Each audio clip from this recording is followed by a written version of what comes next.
अच्छा जी, आप सब लोग पूछ रहे थे कि यार रिटर्न नॉर्मली जो भी आप कोई शेयर ले रहे होते हैं तो उसकी प्राइस कैसे एस्टिमेट करें कि इस प्राइस पे ये ठीक है या नहीं।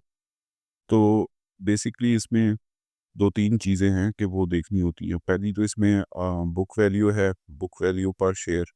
बुक वैल्यू पर शेयर कैसे कैलकुलेट होती है ये आप यहाँ पे वेबसाइट पे जाएँगे, इनकी इनकी फाइनेंशियल स्टेटमेंट्स डाउनलोड कर लेंगे, जो कि किसी भी कंपनी की यहाँ पे पड़ी होंगी। तो लेटेस्ट वाली डाउनलोड कीजिएगा मोर एक्यूरेट इन्फॉर्मेशन के लिए। मैंने ये ईपीक्यूएल की फॉर एग्जांपल आपके लिए डाउनलोड कर ली है। इसमें यहाँ पे जब आप चाहेंगे तो यहाँ पे एक इक्विटी का पोर्शन होगा।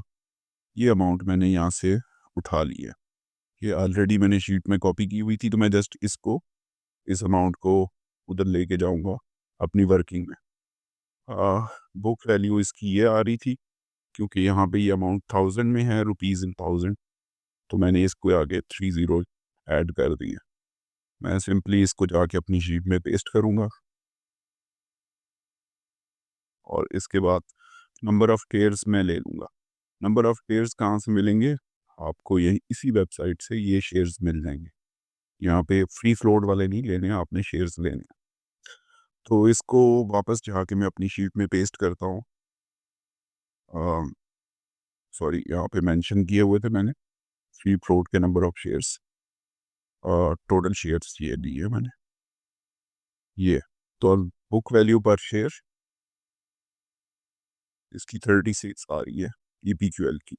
सो अगर जब भी आप कोई चीज़ बाय करने जाते हैं, तो आप लेट्स सपोज़ आप एक शॉप ही बाय कर रहे हैं, एक दुकान खरीद रहे हैं, तो आपने पहले ये देखना है कि उसके अंदर माल कितना है उस दुकान के अंदर। तो अब आपको पता चल गया कि इसके अंदर जो चीज़ें हैं कंपनी की अंदर, वो 36.47 की हैं। डेफ़िनिटली जब अ, अगर इसको बेचेंगे तो ये 36 नहीं रिकवर होगा, तो इसको बोलते हैं एक फोर्स्ड सेल वैल्यू।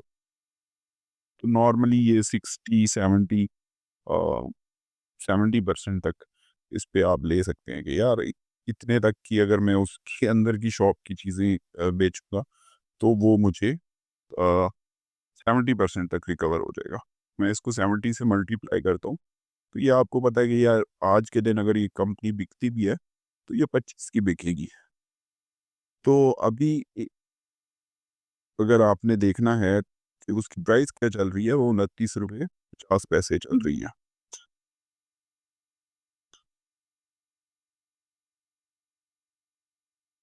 इसके बाद सेकंड चीज़ जो मैं देखता हूँ इन्वेस्ट करने से पहले, वो उसकी अर्निंग पर शेयर कितनी है।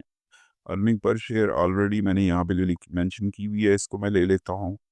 लाइकवाइज ये देखते कहाँ से है, ये आपकी फाइनेंशियल्स में जाएंगे, यहाँ पे ये अर्निंग पर शेयर आ रही है और ये आ रही है सितंबर 25 के क्वार्टर की जो अभी गुजरा है। मैं ये ले लूँगा, नंबर ऑफ़ शेयर्स मेरे पास ऑलरेडी हैं, यहाँ से इसको ले लिया और इसको मैं डिवाइड कर देता हूँ पर शेयर की क्या अर्निंग है। तो जब मैंने इस पे डिवाइड किया तो मुझे पता चल गया कि 1 रुपया 21 पैसे इसकी अर्निंग है। अगर मैं इसको एनुअल पे डिवाइड करूँ, सॉरी एनुअल बनाने की कोशिश करूँ, तो मैं इसको मल्टीप्लाई बाय 4 करूँ, तो ये 4.83 आ जाएगी एनुअल की earning based on last quarter. अच्छा, अब ये अर्निंग्स तो आ गई, इस अर्निंग्स को करना क्या है? आ आपने ये यहाँ पे लेनी है अर्निंग्स और एक्सपेक्टेड रिटर्न्स, ये अब सब्जेक्टिव होती हैं। एक बैंक 10% तो दे ही रहा है। अगर आप इसमें इन्वेस्ट करते हैं या बैंक में इन्वेस्ट करते हैं, तो 10% तो बैंक दे रहा है। लेकिन आप स्टॉक मार्केट में आ रहे हैं, तो आप एक्स्ट्रा रिस्क ले रहे हैं, अपना पैसा रिस्क पे लगा रहे हैं, तो कम से कम आपका 20% होना चाहिए उसकी एक्सपेक्टेड रिटर्न। तो इन सब के केस में मैं ले लेता हूँ कि यार एक बंदा जो 20% एक्सपेक्ट कर रहा है, उसकी क्या प्राइस होनी चाहिए। एक बंदा 30 या एक 40% एक्सपेक्ट कर रहा है, वो कितने में खरीदे तो उसको रिटर्न मिलेगा इतना। सो लाइकवाइज इसको डिवाइड कर लेते हैं, जो आपकी एनुअल अर्निंग्स आ रही हैं आपके रिटर्न के साथ। तो अगर 48 का ये शेयर लेता है, तो ये उसको तकरीबन इस अर्निंग के साथ 10% रिटर्न देगा। लेकिन 48 से कम का चल रहा है, इट मीन्स कि वो हायर रिटर्न ऑफर कर रहा है। लाइकवाइज जो 24 रुपये यहाँ पे 20% के हिसाब से उसकी वैल्यू होनी चाहिए। अगर कोई मज़ीद अर्निंग्स एक्सपेक्ट कर रहा है कि यार मैंने 30% रिटर्न चाहिए मार्केट से, तो वो ₹16 का खरीदे। अब यहाँ पे आप देखेंगे वो 20% तकरीबन चल रहा है 24 पे।